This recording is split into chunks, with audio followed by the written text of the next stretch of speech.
مرنے سے پہلے ہم مسلمان کر لے اس پہ غور، کتابوں کا خدا اور ہے، بابوں کا خدا اور۔ شریعت محمدیہ کے اندر یہ ایک بدعت داخل کی گئی ہے صلی اللہ علیہ وآلہ وسلم۔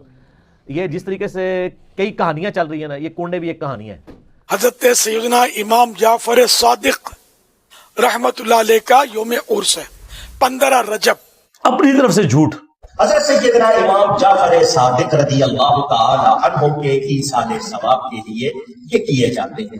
اور ظاہر ہے جب بھی کوئی کہانی لانچ کرنی ہوتی ہے امت کے اندر، کسی بڑی پرسنالٹی کے ساتھ اسے منسوب کیا جاتا ہے۔ حضرت کی تاریخ 22 نہیں ہے، 15 رجب ہے۔ بھائی آپ کا نالج تو کمال کا۔ تو اس میں عاشقان صحابہ و اہل بیت خصوصیت کے ساتھ کھیر پوری کی نیاز کرتے ہیں۔ وہ کہتے ہیں امام جعفر کسی کو خواب میں آئے تھے، انہوں نے بشارت دی تھی کہ جو رجب کے کنڈے کرے گا تو اس کے لیے یہ بشارتیں ہوں گی۔ یہ تو سٹارٹ ہی خواب سے ہو رہا ہے، اس کا دین کے ساتھ کوئی لینا دینا نہیں، نہ امام جعفر کے ساتھ کوئی لینا دینا ہے۔ یہ وہ ایک پروپیگنڈا جو شیعہ کے ہاں چلا اور وہ کنڈے چل رہے ہیں، جس کو کنڈے کی نیاز بھی بولتے ہیں۔ میری یہ خواہش ہے بیٹھے بیٹھے کھائیں گے، کھڑے کھڑے کھانے سے تنگ دستی آتی ہے۔ معاف کرنا، میں غصے میں ادھر ادھر نکل جاتا ہوں۔ بال واپس آ جائے کہ 15 رجب المرجب 15ویں رات گھر گھر گلی گلی مسجد مسجد کھیر پوری کی نیاز ہو۔ تو چونکہ اب ان کا نام بولا گیا ہے، جس طرح کہ 11ویں کے اوپر شیخ عبد القادر جیلانی کا نام بول دیا جاتا ہے تو وہ 11ویں چلنا شروع ہو گئی ہے۔ اس طرح سنیوں کے ہاں بھی چلنا شروع ہو گیا، کیونکہ شیطان ان کاموں سے روکتا ہے۔ کہاں دلیل، کیا دلیل؟ تو شیطان کو کرنا ہے ذلیل، چڈھا سمجھاؤ اسے، سمجھاؤ۔ اور گلی گلی مسجد مسجد ہم نے کرنی ہے کھیر پوری کی نیاز۔ سالے مٹھائی کی دکان پہ لے کے جاؤں گا، 200 میں بک جائے گا۔ امام جعفر صادق یہ بڑے با کرامت بزرگ تھے، بہت بڑے عالم تھے، تو ان کی ہم نے نیاز کرنی ہے۔ یاد رکھیے نبی اکرم صلی اللہ علیہ وسلم سے تو اس کنڈوں کا تو دور دور تک کوئی واسطہ اور لینا دینا ہی نہیں ہے۔ لو سامو۔ لیکن کچھ بدعتیں ایسی ہوتی ہے، اسی کوئی دین بنیاد ہوتی ہے، لوگ اس کے اوپر نیا کام کرتے ہیں، جیسا کہ معراج ہوئی لیکن لوگ اس کو منا رہے ہیں، منانا غلط ہے، ہونا ایک الگ چیز ہے۔ تو یہ تو اس کی کچھ نہ کچھ بنیاد ہے، کچھ بدعتیں ایسی اس کی بیسس ہی نہیں ہے، اور یہ کنڈوں کا تو بیسس ہی نہیں، یہ تو 1300 سال بعد آپ سے کی شروعات کیا گیا ایک عمل ہے، تو لہٰذا اس کی کوئی بنیاد نہیں ہے، اس کی کوئی حقیقت نہیں ہے۔ ہاں، اور اگر وہ کہہ رہے ہیں کہ فلاں فلاں حدیثی کتاب سے ہے تو بہرحال ان کو چاہیے کہ وہ دلیل لا کر دیں۔ اگر دلیل ہوں گے تو انشاءاللہ ہم بھی ضرور منائیں گے کنڈے، لیکن دلیل الحمدللہ اسے کہیں نہیں ملیں گے، اس لیے کہ آپ سے ان سے ایسا کوئی عمل ثابت نہیں۔ ان کی برکتیں لوٹنی ہے، نیاز ہوتی ہے اللہ کے لیے، اور ایصال ثواب کی وجہ سے یہ نسبت ہو جاتی ہے کہ امام جعفر صادق کی نیاز۔ ادھر بھائی تو انہوں اصل مسئلہ دسنے کی ہے اے وہ کہانی۔ باقی دوسری طرف اہل سنت میں جو اینٹی شیعہ ایلیمنٹس تھے، انہوں نے کوشش کی کہ جی اس سرمنی کو ڈیلیوٹ کرنے کے لیے انہوں نے ایک نئی کہانی ڈیوائز کی۔ انہوں نے کہا کہ اصل میں 22 رجب کو حضرت معاویہ بن ابی سفیان رضی اللہ تعالیٰ عنہ کی وفات ہوئی تھی، اس وفات کی خوشی میں شیعہ جو ہے نا وہ کنڈے بناتے ہیں۔ وہ ایک بہت معروف رسم کہہ لیں، بدعت کہہ لیں، یا اس کو آپ کو خرافات کا حصہ دے دیں، وہ ہے کنڈے کی رسم۔ کنڈے کی رسم 22 رجب کو بہت سارے لوگ جن کے پاس علم نہیں ہے لیکن دین سے محبت ہے، دین کی درد ہے، اٹ پٹو تے ایک مولوی ملتا ہے، نواں مسئلہ تو دستا ہے۔ وہ لوگ کسی کو دیکھا دیکھی سازش کا شکار ہو کے کم فہمی کی بنیاد پہ کنڈے کی رسم کے اندر شریک ہو جاتے ہیں، اور جو لوگ کنڈے کی رسم ادا کرتے ہیں انہوں نے یہ تاثر دیا ہے کہ یہ کنڈے حضرت امام جعفر صادق کے کنڈے ہیں، حالانکہ ان کنڈوں کی رسم کا حضرت امام جعفر صادق سے دور کا بھی تعلق نہیں۔ سمجھ رہے ہیں نا آپ؟ اس کی وجہ یہ ہے امام جعفر صادق کی پیدائش ہے رمضان سن 80 یا 83 ہجری، اور آپ کی پیدائش ہے شوال 148 ہجری، تو رجب میں نہ ان کی پیدائش ہے اور نہ ہی رجب میں ان کی وفات ہے۔ لو جی ڈاکٹر صاحب نے تو تواڈے سارے مولوی پھڑکا چڑھے تھے۔ حضرت امیر معاویہ رضی اللہ تعالیٰ عنہ کی جو پیدائش وفات ہے وہ ہے 22 رجب سن 60 ہجری، تو حضرت امیر معاویہ رضی اللہ تعالیٰ عنہ کی پیدائش وفات رجب سن 60 ہجری کو ہے۔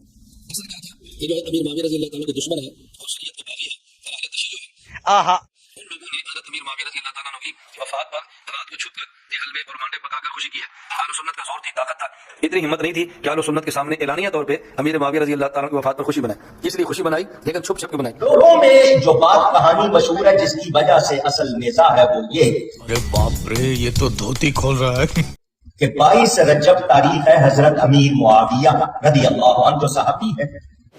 ٹھیک ہے، تو مشہور یہ ہوا کہ شیعہ ان کے وفات کے دن خوشی مناتے ہوئے چھپ کر یہ کھیر وغیرہ پکاتے تھے کچے برتنوں میں، بعد میں وہ برتن ضائع کر دیتے تھے اور اندر بلا کے کھلاتے تھے، باہر نہیں کھلانا، پتہ نہ چلے، مشہور یہ ہو گیا۔ او کہانی تے پائی اس کی وجہ سے ایسا لوگوں میں شبہ آ گیا۔ اسی وجہ سے شاید آپ کے دل میں ہو، ایک عرصہ تک یہ رسم رات کو ادا کی جاتی رہی، لوگ کہتے تھے کہ کنڈے صبح فجر کی اذان سے پہلے پکانے اور کھانے ضروری ہیں۔ اس کی بنیاد کیا تھی؟ اہل تشیع اور روافض امیر معاویہ رضی اللہ عنہ کی وفات پر یہ رات کی تنہائی میں اور رات کے اندھیروں میں اس رسم کو منایا کرتے ہیں۔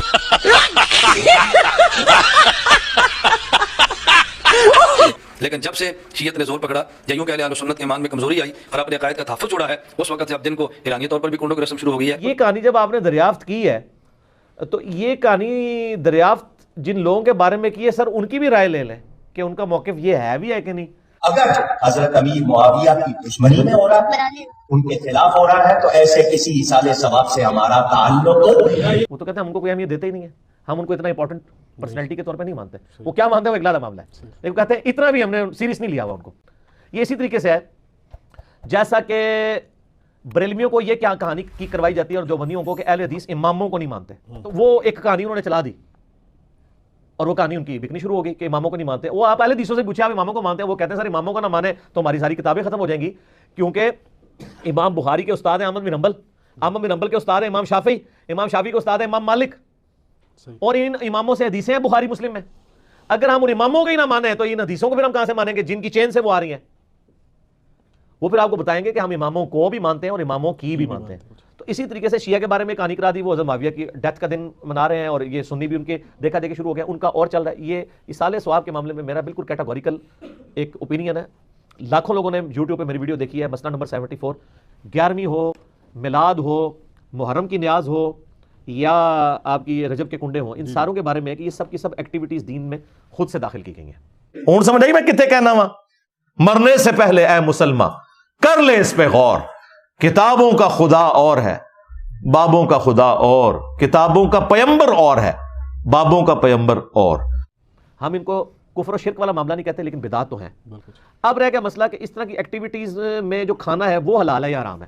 وہ بھی میں نے اس کے اندر بتایا ہوا ہے کہ کھانے کو حرام کہنے کے لیے یہ چیز ضروری ہے کہ آپ پہلے اس کی حرمت ثابت کریں. اس میں دو طریقے ہیں، یا تو وہ چیز جو پکائی جا رہی ہے وہ حرام ہو، کوئی خنزیر بنا دیتا ہے تو حرام ہے، یا چیز تو پاک تھی لیکن زبر کے ساتھ غیر اللہ کا نام لیا گیا تو وہ پھر بھی حرام ہو جائے گی. تیسرا مسئلہ ہے تقرب والا. تقرب میں اب دو طرح کے آپشن ہے. ایک تقرب یہ ہے کہ کوئی شخص یہ کہتا ہے کہ میں فلاں بزرگ کے ایصال ثواب کے لیے کر رہا ہوں، حضرت حسین علیہ السلام کو ثواب پہنچ جائے، ایک میری طرف سے ہدیہ.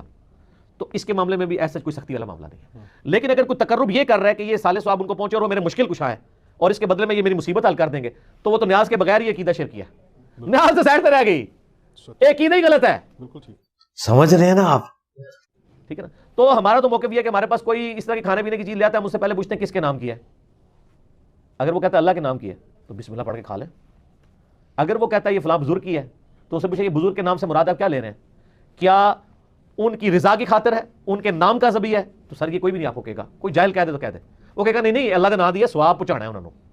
اچھا جی، پھر زیادہ وہم نکالنا ہے تو آپ پوچھ لیں کہ ثواب پہنچا کے کٹنا کہ جی جی تسی واقعی کھانا نہیں کھانا تھے، جی کھانا تھے اتنے تک ہی سوال رکھو، زیادہ غلوف نہ کریں آپ کیونکہ غلوف کریں گے نا تو معاملات بگڑیں گے. اور یہ میں آپ کو اپنی طرف سے نہیں بتا رہا. صحیح بخاری میں سیدہ عائشہ نے نبی السلام سے پوچھا یا رسول اللہ یہ کچھ نہیں مسلم ہے، ہمیں نہیں پتا انہوں نے ذبیحہ صحیح کیا یا نہیں کیا، تو یہ جب کوئی اس طرح کی گفٹ لے کے آتے ہیں ہم کیا کریں؟ آپ بسم اللہ پڑھ کے کھا لیا کرو. اللہ آپ نے کہا کہ بلاؤ، آپ یہ بھی کہہ سکتے تھے حلف دلواؤ، یہ وہ وہم نکالا کہ مسلمان کا ذبیحہ ہے نا تو اس نے ذہن رکھو، زیادہ نیٹی گریٹیز میں نہ پڑھو. سبحان اللہ. ٹھیک ہے نا. مسلمان کا ذبیحہ ہے نا اس کے اوپر آپ کو وہم نہیں کرنا چاہیے اگر وہ مسلمان ہے. اب وہ اگلا مسئلہ شروع ہو جائے گا کہ وہ بریلوی ہے، دیوبندی ہے، اہل حدیث ہے، شیعہ ہے، یہ نئی کہانی کرنے کی ضرورت نہیں ہے. اہل کتاب کا ذبیحہ بھی حلال ہے. تو اگر آپ ایک دوسرے کو مسلمان ماننے کے لیے تیار نہیں، چلو اہل کتاب ہی مان لو. یہود و نصارہ کی عورتوں سے تو آپ کا نکاح جائز ہے سورۃ المائدہ کے پہلے رکوع کے تحت، اور اسی رکوع میں آتا ہے کہ اہل کتاب کا ذبیحہ بھی حلال ہے. جی ہاں، اگر وہ اللہ کے نام کے اوپر کیا ہو. تو اگر یہود و نصارہ کا اللہ کے نام کا ذبیحہ حلال ہے تو جو آپ کے اپنے اہل کتاب ہیں قرآن کے فائنل ٹیسٹمنٹ کے ماننے والے، وہ تو old testament new testament tempered form میں مان رہے ہیں، اور وہ اتنے ظالم ہیں کہ نبی علیہ السلام کو وہ دجال سمجھتے ہیں. نعوذ باللہ. ظاہر پیغمبر نہیں مان رہے. تو جب آپ کسی کو پیغمبر نہیں مان رہے، جس طرح غلام احمد قادیانی کو پیغمبر نہیں مانتے تو کیا سمجھتے ہیں؟ دجال کے اس نے دجل کیا ہے، جھوٹ بولا ہے. اس کے باوجود اللہ تعالیٰ کہہ رہا ہے کہ ان کا ذبیحہ بھی حلال ہے. اور جو آپ کے نبی کے عاشق ہیں، جو محمد اور آل محمد کے لیے جان دینے کے لیے تیار ہیں، سر ان کے اوپر آپ کم از کم یہودیوں کا اسٹیٹس تو ان کو دے دیں. اچھا، اس میں یہ جو تصور آتے ہیں کہ بھائی یہ جو کنڈے کی نیاز ہے تو یہ صرف کنڈے ہی میں ہونی چاہیے، یہ ایسا نہیں ہے. کنڈے میں ویسے تھوڑی پکاتے، پتیلے میں پکاتے ہیں. ٹھیک ہے. اور یہ بھی ایک غلط تصور ہے کہ بھائی یہ کنڈے کی نیاز جو ہے یا یہ کھیر پوری ہے یہ گھر سے باہر نہیں لے جا سکتے، گھر کے اندر ہی کھانی ہوتی ہے. یہ بھی بالکل غلط تصور ہے، ایسا کچھ بھی نہیں ہے. ٹھیک ہے، سمجھ گیا. آپ اپنے گھر سے باہر نکالیں تو بھی جائز، اپنے شہر سے باہر بھیج دیں تو بھی جائز، کسی اور ملک پہنچا دیں جب بھی جائز ہے. بہت چنگا نام ہے. اور یہ جائز ہے، جائز ہونے کے لیے اتنا ہی کافی ہے کہ اس کو